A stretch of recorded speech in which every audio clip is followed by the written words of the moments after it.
Flooding. Let's talk about flooding a little bit. These developments are coming in and they're being built to build up so high that they are shedding the water and flooding places what naturally didn't flood before.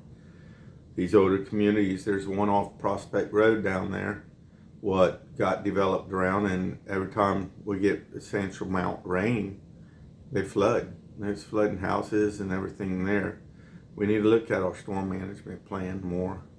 NOAA just came out with some new standards for design because with our new atmosphere nowadays, we are getting wetter and we're having more rain. I know we're in a drought right now, but we are getting more, I guess, when I say this, significant rain storms, events, where we're getting 20, 24 inches instead of just, the smaller 2-3 inches daily rains in our tropical environment here. So with that, we need to look at storm management. We need to develop a better storm management plan, a hydraulic modeling, recalibrate the hydraulic modeling on it.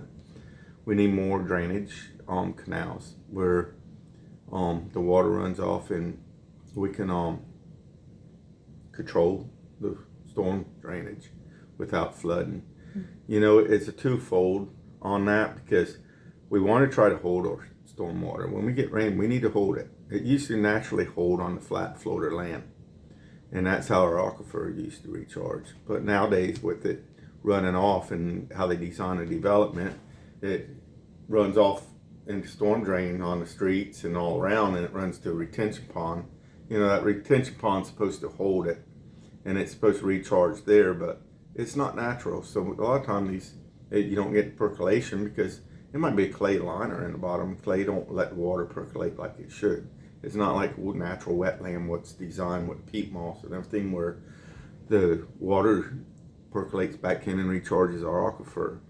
So even though we are designing these developments where we're supposed to hold storm water and not have runoff, it runs off. If them ponds are full when we start getting the rain, it's not going to hold it. It's going to go to the outfall structure and goes down into the creeks and rivers, and all them billions of gallons what used to hold on that flat land and recharge the aquifer is now running off, running into creeks and rivers, and them creeks and rivers go hold so much, and they call it hydraulically overloaded is the technical term, which basically means you put more water down that creek or river than what it would hold.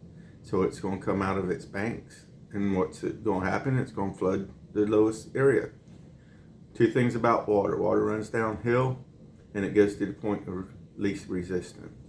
So it's going to come out of creeks, it's going to run downhill, go wherever the least resistance is. And these older communities are the ones which are taking the impacts. Look at Braden River. It had it back up and flooding in it. It never historically flooded. And 2 years ago, they had flooding in it. It's because all the development around it and the Braden River can't handle the big, large rain events anymore. The solution is we need to look at storm practices. And we need to make sure we have more dry retention storm drain lakes for when we do get wet weathers, they will hold it.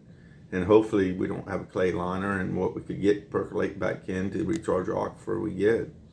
And not all these wet ponds which are already full and it all runs off.